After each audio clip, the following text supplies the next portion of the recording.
John Lund as Johnny Dollar. Walter Jackson, Johnny.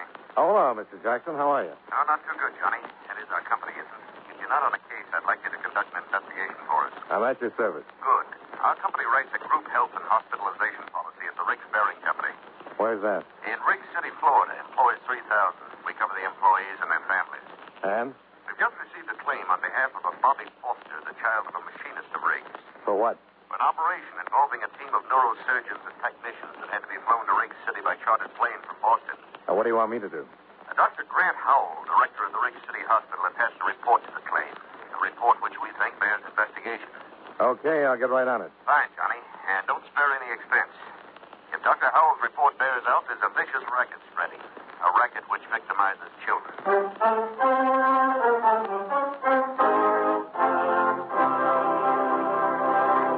At this point in our program, I'd like to give you something to think about. Probably one of the most quoted Americans in our nation's history is Benjamin Franklin. It was Franklin who said, "Early to bed, early to rise makes a man healthy, wealthy, and wise." And never leave that till tomorrow, which you can do today. And, of course, the Lord helps them that help themselves. But probably one of his most familiar quotations is, "There are only two things in life of which we may be certain: death and taxes." Of course, what bothers most of our taxpayers is that death and taxes don't come in that order. But seriously, one of the biggest jobs handled by the Secretary of the Treasury is the collection of taxes, our government's main source of income. The government raises money through the Bureau of Internal Revenue, which collects income taxes, excise taxes, amusement taxes, and other federal taxes. The Bureau also checks to see that you haven't paid too little and, believe it or not, that you haven't paid too much. Another way the government raises money is through the Bureau of Customs, which levies taxes on imports which are sent here from foreign countries. But although the Treasury Department collects the money, it is Congress, the men we send to Washington, who actually says who will pay taxes and how much. And that's one thing from which none of us can escape.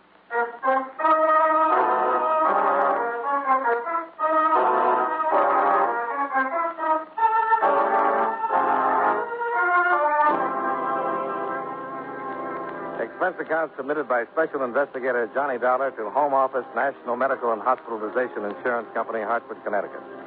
The following is an accounting of expenditures during my investigation of the Bobby Foster matter.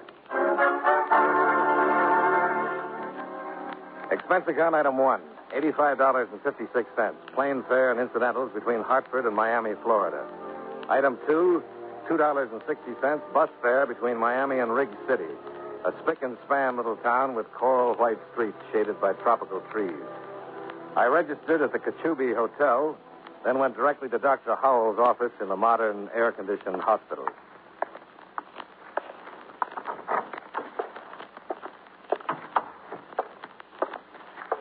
Good afternoon.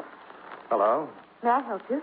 I'd like to see Dr. Howell, please. Well, the doctor doesn't see patients after 5. I'm afraid you'll have to return tomorrow. Unless it's an emergency. Well, I understand it is. My name is Johnny Dollar. I'm representing National Medical. Oh, I see. I'm sorry. That's all right. Is the doctor in? Well, he's looking in on a patient, Mr. Dollar, but he expects you. Oh? The insurance company phoned you were coming. I see. It's pretty awful what happened to little Bobby Foster. I've never seen Dr. Howell so upset. Just exactly what did happen. You don't know? Not the details, no.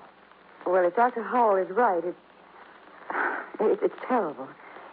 But he'd better tell you. Won't you sit down, Mr. Dollar? Oh, thanks. Cigarette? Oh, thank you. You see, I heard some matches. Oh, here you are. It worked. Hang out the flags. Well, how do you like Riggs City, Mr. Dollar? Well, I haven't been here long enough to know. How do you like it, Miss... Rogers. Flo Rogers. I haven't been here very long myself, just a little over 2 months. Oh? Oh, I like the sunshine, the clean streets. But what? It gets a little dull. Well, is that so? Well, maybe something can be done about that, Miss Rogers. It is Miss, isn't it? Oh, yes, definitely. Sure. I'm glad you approve. I not only approve, I applaud. Oh, on behalf of the Spinsters of America, I thank you. Oh, that must be Dr. Hall. Excuse me? Reluctantly.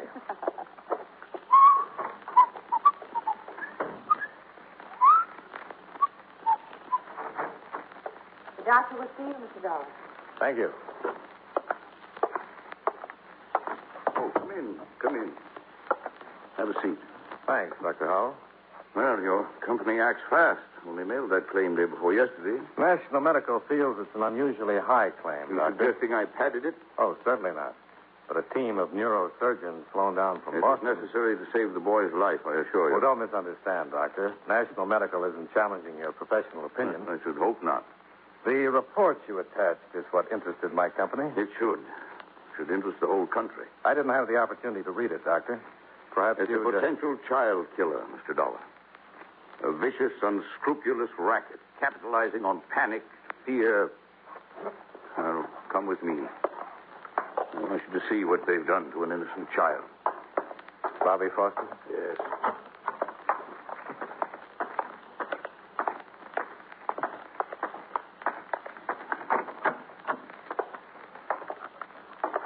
Any change, nurse? No, Doctor. Well, there he is, Mr. Dollar.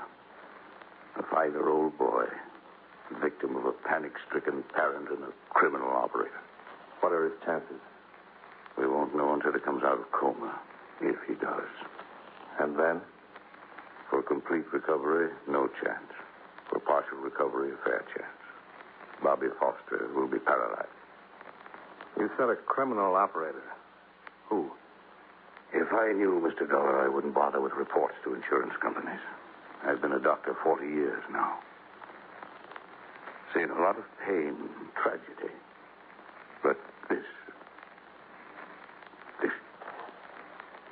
Let's go back to your office, Doctor.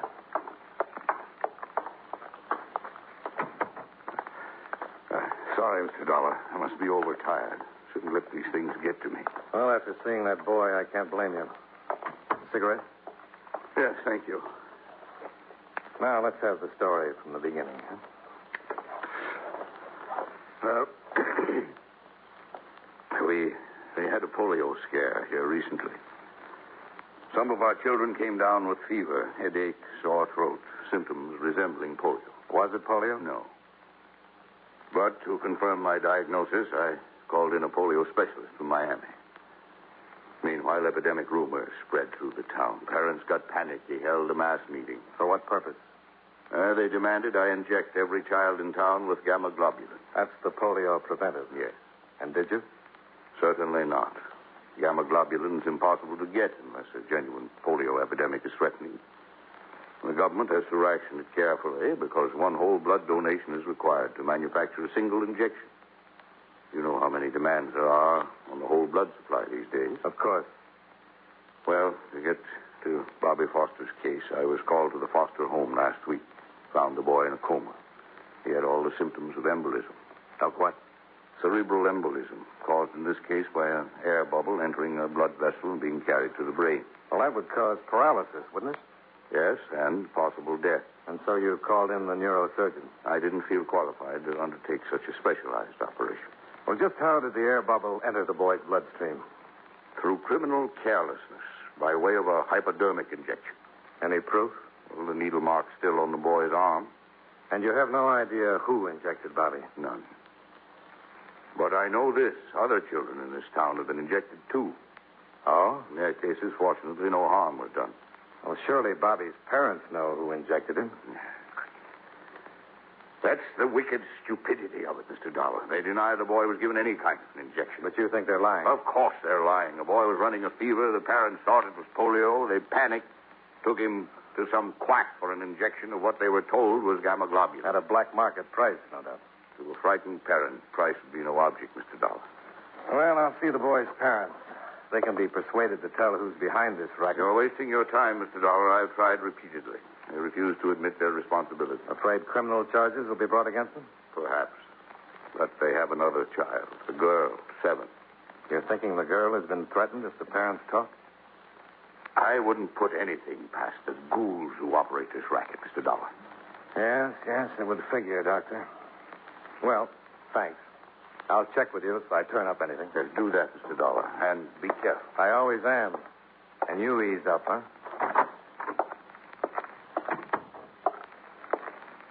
He's very perturbed, isn't he? Well, he has a right to be, Miss Rogers.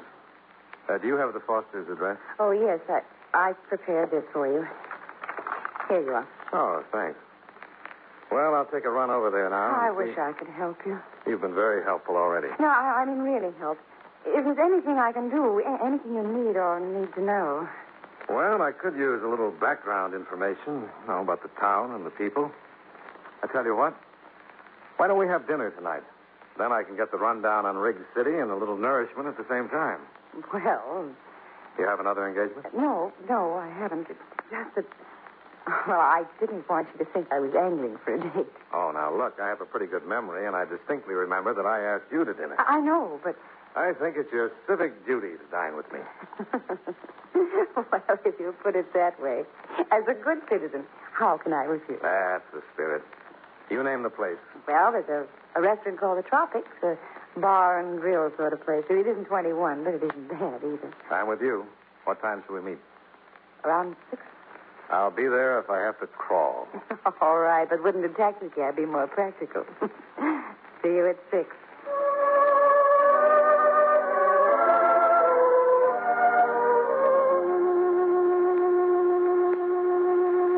I left the hospital with the sound of Flo Rogers' laugh still rustling in my ears.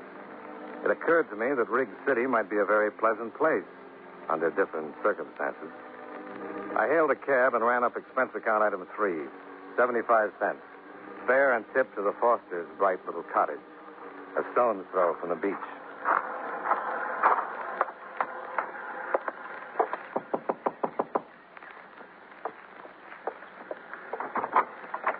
Yes, Mrs. Foster, yes.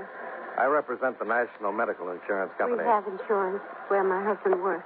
Just a minute, Mrs. Foster. Please. I said we already have medical insurance. Yes, with my company. Oh, I'd like to talk to you. May I come in? no. That is, my husband is It'll at only home. take a minute, Mrs. Foster. If it's about the premiums, I can't help you. They're supposed to be deducted from my husband's paycheck. It's about Bobby. I can't answer any questions. You have to see my husband. I think you have the information I need What information? about the injection Bobby had. He- The one he that nearly didn't- caused his death. No. You're wrong. Bobby didn't have an injection. Dr. Howell says the needle mark is still on the boy's arm. No. Is someone threatening to harm your other child if you talk? Please, go away. Please. You have a moral obligation, Mrs. Foster. I can't answer any questions. Other children are being victimized, too. Could end up in the hospital like your son. Only half alive because their parents were panicked into buying phony drugs from the black market. We were so worried that Bobby had polio. So worried. Who gave Bobby the injection? I can't tell. I can't. You've got to tell. But our little girl, Margaret, they said they... That's enough. I didn't tell him anything, Edward. Get inside. Where's Margaret? Inside, I said. Oh. So you're Bobby's father. That's right, mister. I'm Johnny I know Dollar. who you are, insurance company detective. Investigate. Have it your way, but get off my property. Did they threaten your little girl if you talk? I'm warning you. You can get police protection, Foster. Just name the man who gave Bobby that shot. I don't know what you're talking about. Now, you get off my place. Use your head, Foster. You're covering up for the worst kind of scum. Talk. You owe it to your son, to the other kids that are being victimized. All right, Dollar. I warned you to get out. Now, don't be a fool, Foster. I warned you. Get up. I didn't come here to brawl with you, Foster. I'm I investigating... said get up. Get on your feet and clear out of here. Since you asked me so nicely, sure.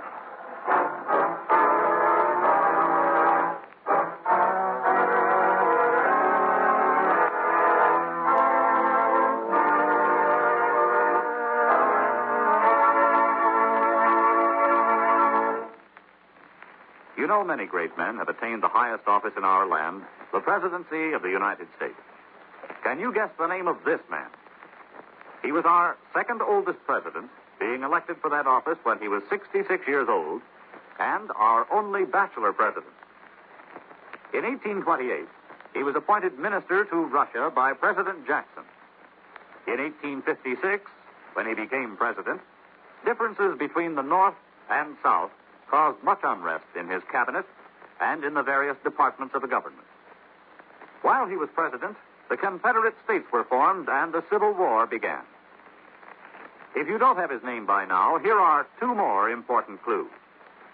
During his administration, the famous Lincoln-Douglas debates were held, and the first Atlantic cable was laid. Who was he? James Buchanan, 15th President of the United States. His life is part of your American heritage.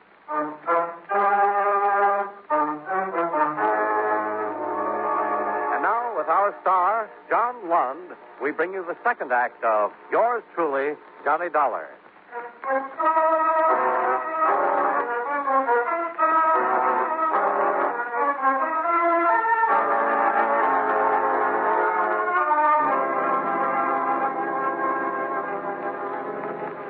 My face and my clothes were pretty much the worse for wear.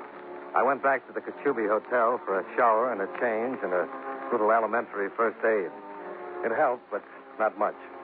What with one thing and another, it was nearly 7 o'clock by the time I got a cab and ran up expense account item 4, 85 cents to the Tropics Cafe. I spotted Flo Rogers in a corner booth. Well, hearty greetings and humble apologies. Good evening. Don't apologize. After all, you're only an hour late. I'm sorry. I had a little repair work to do. Repair work. Johnny, what happened to your face? I was overmatched. I lost the decision, and it wasn't close. Someone beat you up? Well, that's one way of putting it. Mr. Foster did the honors. But why? He thought I was a little too inquisitive. Oh, Johnny. He must be an awful man. No, he's a frightened man, frightened out of his wits. His little girl's life has been threatened. What? How do you know? Mrs. Foster was on the verge of admitting it when her husband barged in. Oh. Oh, well, what are you going to do now? Starting tomorrow, I'm going to question every parent in town. Do you think other children have been infected? Well, Dr. Howell thinks so, and it figures. A group of grifters move into a family town, spread polio rumors around, then make a killing selling phony gamma globulin shots to parents who are scared silly for their children's health. Johnny. Yeah? You're going on with this investigation? Why, certainly. In spite of what's happened to you already, you're determined to go on? Why, sure I am. What are you driving at, Flo? I guess I'd better tell you then. Tell me what? Well, tonight when I first came in, I sat at one of those little tables near the bar. You see, that one over there, behind the jukebox. Yeah? So? I heard the bartender whispering to a man. Well, what did he say to him? He was telling him where to take his child for an injection. An injection of gamma globulin? I think so. I couldn't be sure. I couldn't hear everything he said. Where did he tell the man to take his child? Did you hear that? No, I told you he was whispering. The man he was talking to, is he still around? No, I don't see him. Did you know him? No, it's just one of the customers. Okay. Thanks. Where are you going? To dig my elbows in that bar. You run along home. We'll have that dinner some other time. Promise you'll be careful. On my honor. I wouldn't want anything to happen to you. That makes two of us.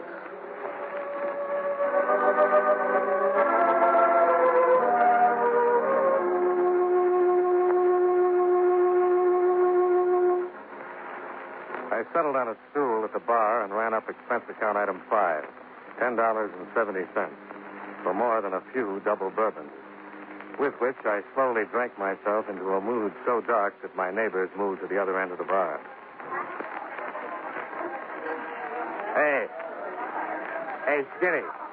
Come here. Name's Mickey, sir. I told you before. Well, I'll show you this. So what?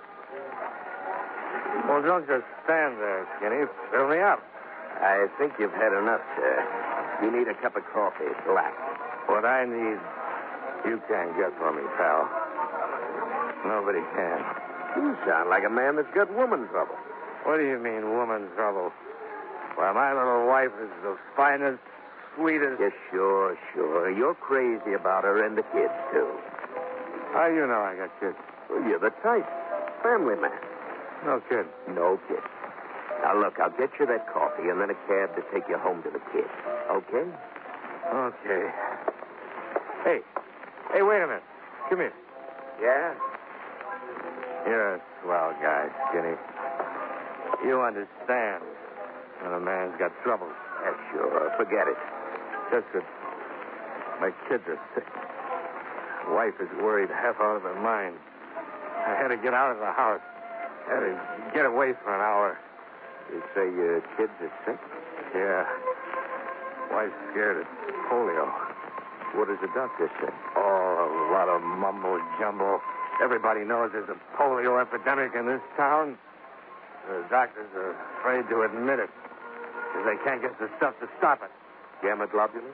That's the only thing that'll save my kids, the only thing. Listen, mister. Maybe I can help you. Huh? Get you some gamma globulin. Where? Where, Skinny? I'll pay anything. Anything. Here. Go to Mr. Beck. The party there will tell you where to take your kids for the shot. Oh, thanks, Skinny. Thanks. Name's Mickey. Oh, sure. Mickey. Don't worry. I won't forget you for this. Oh, I'm not worried, mister.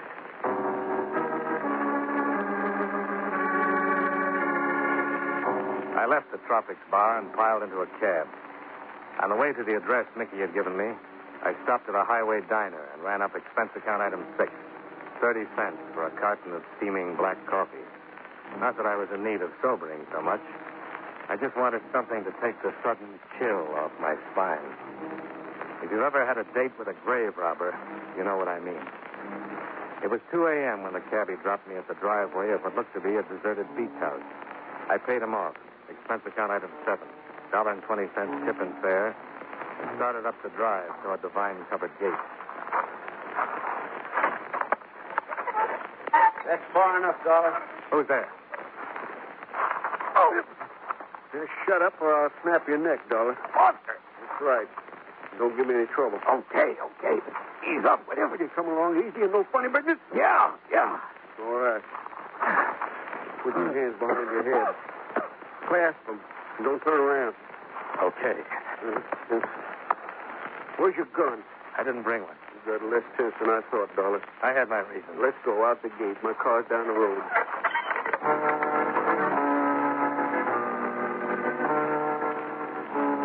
Foster drove away from town, using the back road. A tire iron clutched in one huge hand in case I got ideas. Once, out of the corner of my eye, I thought I saw the big guy's lip tremble, like a scared kid.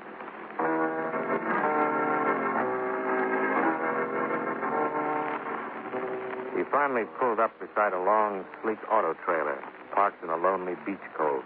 He motioned me out and followed me to the door.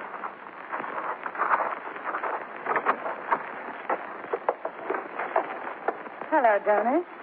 Well, Flo. Surprise. No. You're working with a bartender, aren't you, Flo? Of course. He's my husband. Oh, it figures. Oh. Come in and tell me, Johnny. And please be good. Just as long as you have that gun pointed at me. I'd hate to, but I'd use it then. That figures, too, Flo. Foster, wait in your car. Oh. Cozy, these trailers. Mickey and I like this, huh? Sit down, Johnny. I'll get you a drink while we wait for you. No, thanks. Oh, you're pouting. You're disappointed in me. Not very. Tell me, why weren't you surprised to find me here? On the way over here, I got to thinking. This afternoon, when I met Foster, he already knew my name. I hadn't given it to anyone but the doctor and you. Careless of me to have mentioned your name when I warned Foster you were coming. Just what kind of a hold have you got on him? His little girl. You've kidnapped her. Oh, no, Johnny. We're just keeping Margaret for a little while. You see, the Fosters have been very responsive to Mickey's warning. But then you came into town. And drastic measures were in order. We haven't harmed Margaret. How did you get her? Foster came by the hospital after you left. See his son. He left Margaret in the waiting room. And you phoned your husband. Mickey's wonderful with children. She was tickled pink to go for a soda with him. Real sweet people, you and Mickey. We really hate this, Johnny. Believe me. Yeah, sure. What happened to Bobby Foster was an unfortunate accident. Who gave Bobby the injection? Mickey. I can't stand the sight of a needle. Some sweet rat. Oh, we do very well. traveling from place to place, taking jobs. Following the epidemics like a pair of buzzards sailing astray. Self-righteousness doesn't become you, Johnny. What do you charge for a shot? $50. What's in them? Nothing harmful, just colored water. And once in a while, an air bubble. That was an accident. I'll take the gun, Flo. Oh, Mickey, I didn't hear you drive up. Everything all right? Foster did exactly as he was told. Good. Hello, Dollar. You play a lousy drunken father. I'm usually better, but tonight I didn't extend myself. Huh? I had a hunch you'd want this meeting to take place before I started questioning the other parents in town. Because you knew I was bound to find a mother or father who'd identify you two. Oh. Then you've been willing to make a deal all along, huh, Dollar? Well, let's say I hated to spoil your fun. Especially Flo's. What's that crack mean? Ask your lonesome wife. Don't listen to him, Mickey. She plays a very convincing bachelor girl. He's trying to make trouble. A little too convincing. Shut up, Dollar. And she talks a lot. Talk? She told me everything just now.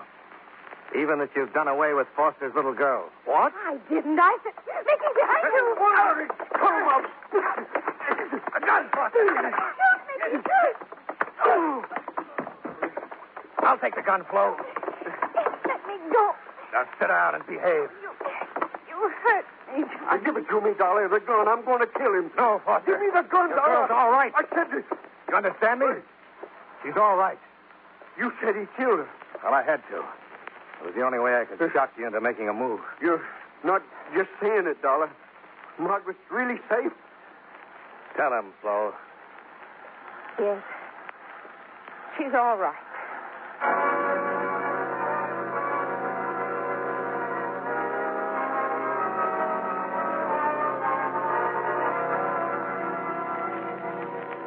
This case deserves publicity, Mr. Jackson.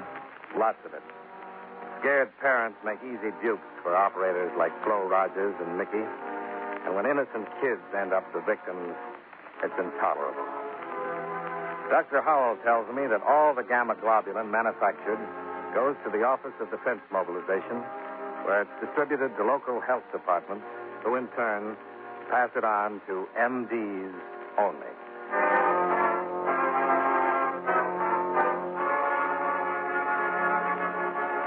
Expense account item 8, $94. Bus, plane fare, and incidentals between Riggs City and Hartford. Expense account total, $196.96. Yours truly, Johnny Dollar.